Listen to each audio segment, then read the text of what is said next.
La Corte Electoral habilitó ayer un buscador a través del cual los ciudadanos pueden consultar el lugar donde les tocará votar en las elecciones internas, esas que se acercan, las del 30 de junio. ¿Dónde está el buscador? En la página web de la Corte Electoral, y consta de dos modalidades: búsqueda a través de credencial cívica del interesado o colocando los datos de nombre, apellido y fecha de nacimiento de la persona. También quedó disponible en esa web de la Corte Electoral el plan circuital completo que regirá en los comicios internos. Sobre esta y otras novedades es que vamos a conversar a partir de este momento con el doctor Wilfredo Penco, presidente de la Corte Electoral. Doctor Penco, buen día, gracias por acompañarnos. Buen día, Emiliano, con mucho gusto. Primero, ¿se había dado antes esto de que un mes y algo antes de una elección estuviera disponible el plan circuital? Lo que la normativa establece es que el padrón, una vez que queda conformado, es entregado a los partidos políticos, que son los protagonistas, además, por otra parte, junto con la ciudadanía de las próximas elecciones internas. Pero la Corte ya en el 2019 instrumentó esta herramienta de modo tal de que los ciudadanos pudieran conocer dónde les corresponde votar y qué tipo de circuito es el que se establece a esos efectos.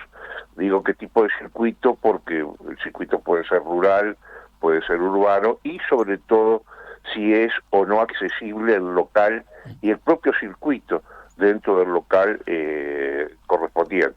Mi pregunta era si se lo había difundido con tanta anticipación. En realidad, en las elecciones internas del 2019, como dije, el instrumento se estrenó, pero fue mucho más cerca, claro, de la elección. Porque la tradición, lo que muchos de nuestros oyentes recuerdan es lo otro, ¿no? El plan circuital en papel, impreso en papel, que se distribuía con los diarios unos días antes de cada elección, ¿no? En la semana previa a la elección, ¿no? Es así. Tradicionalmente se publicaba el plan circuital en esas condiciones, pero contando ahora con la herramienta informática y esta posibilidad de ubicación directa por parte del interesado del circuito correspondiente, es que la Corte la ha desarrollado y la publica ahora en estas condiciones. Capaz que conviene aclarar la diferencia entre plan circuital y buscador, ¿no? Sí, el plan circuital lo que incluye es el departamento, incluye también los números de circuito y la serie y el número desde el que comienza esa serie hasta el número en el que finaliza, y también se establece la accesibilidad del circuito y el tipo de circuito urbano o rural. Esa es la información general que incluye el plan circuital. Es un gran listado, un enorme archivo, ¿no? Exactamente, es así. En cambio, la herramienta de la búsqueda del padrón permite personalizar la búsqueda y la ubicación concreta del interesado dentro del circuito correspondiente. Usted resaltaba en particular que está la información sobre la situación de accesibilidad de cada uno de los circuitos, de cada una de las mesas de votación.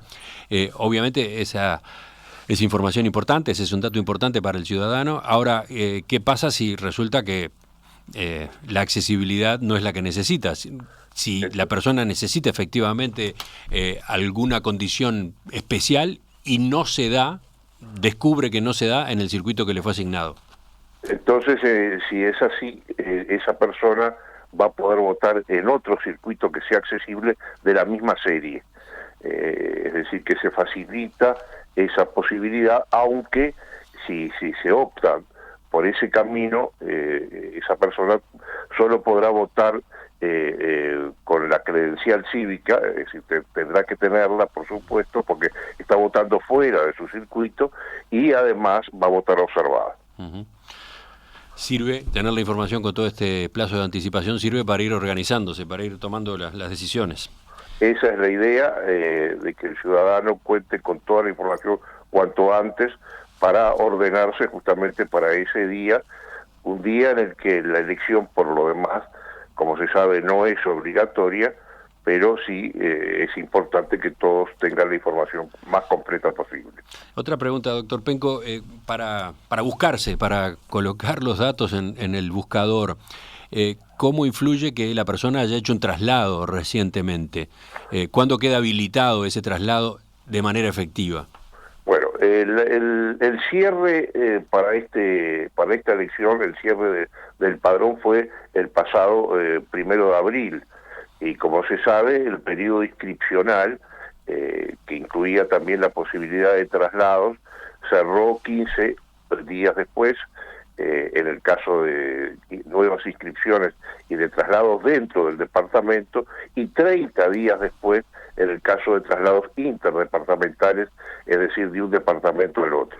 De modo tal que en este padrón la persona va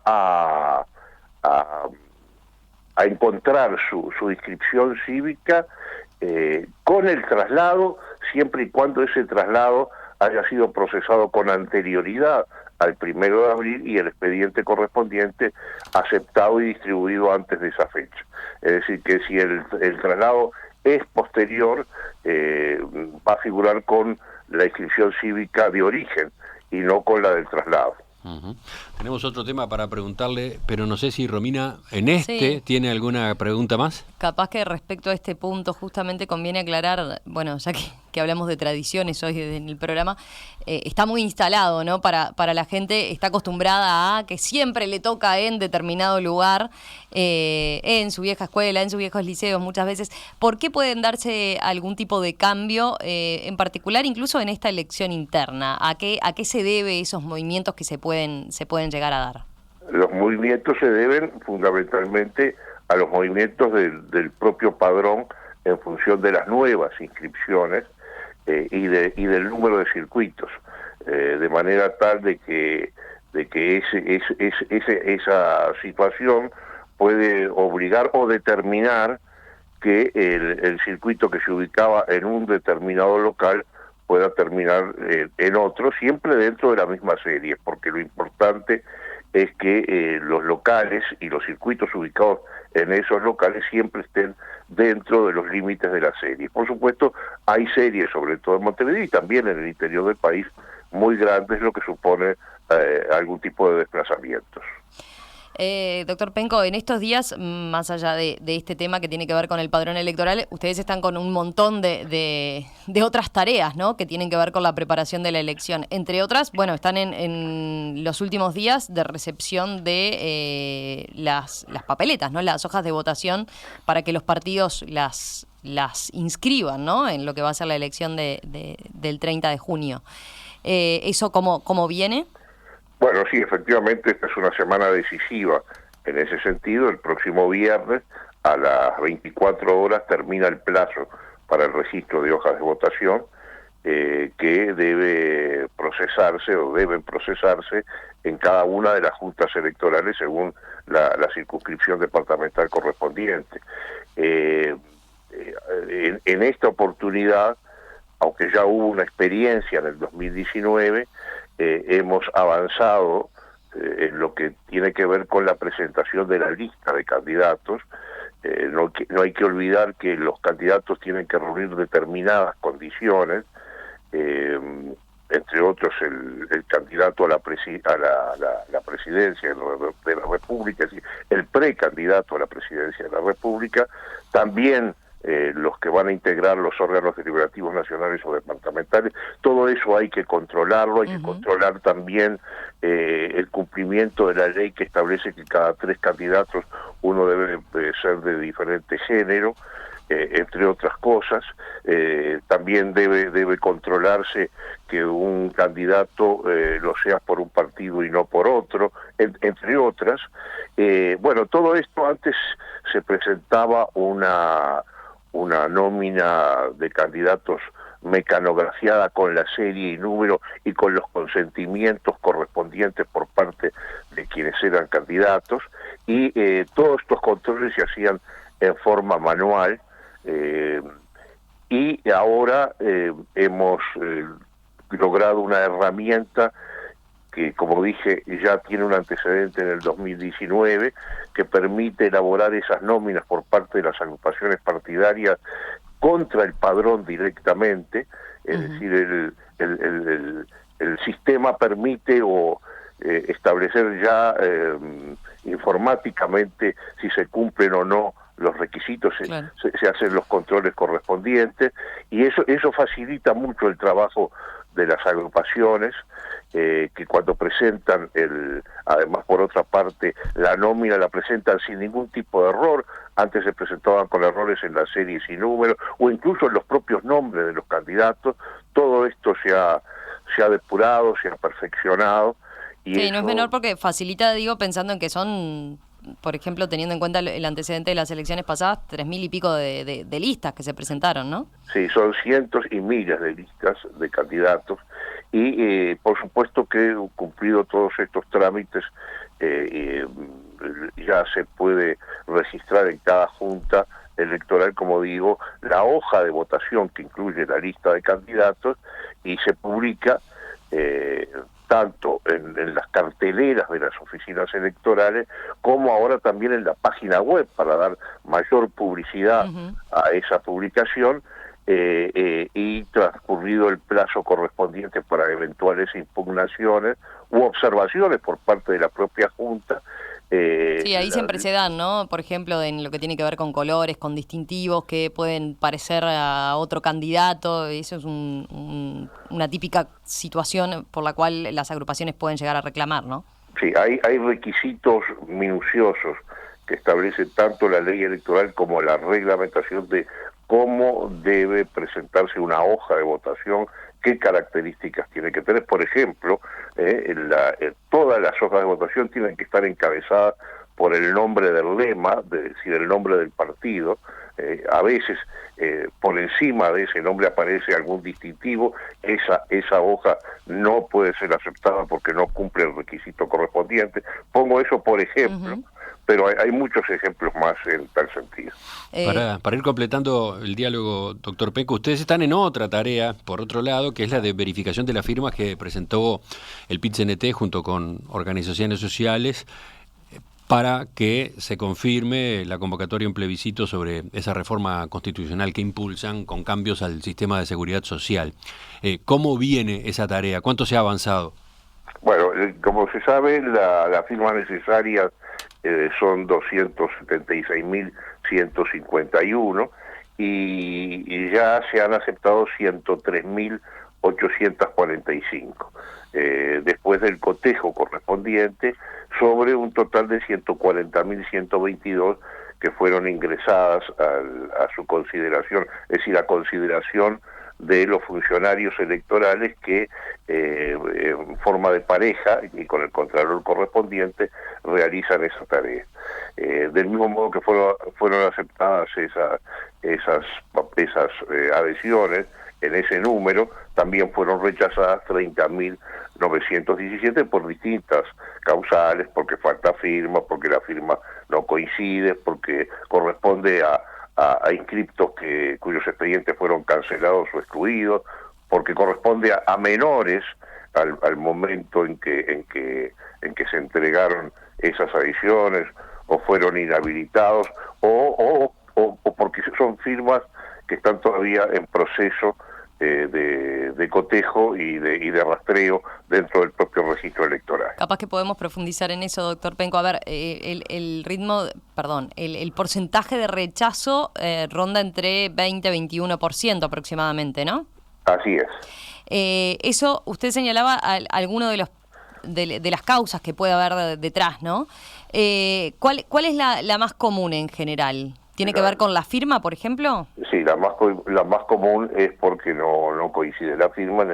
En el caso de las rechazadas hasta el día de ayer, fueron 18.783. Eso es porque no coincide la firma de la persona que firmó la papeleta con el registro que tiene la propia Corte Electoral de la credencial cívica. Así es.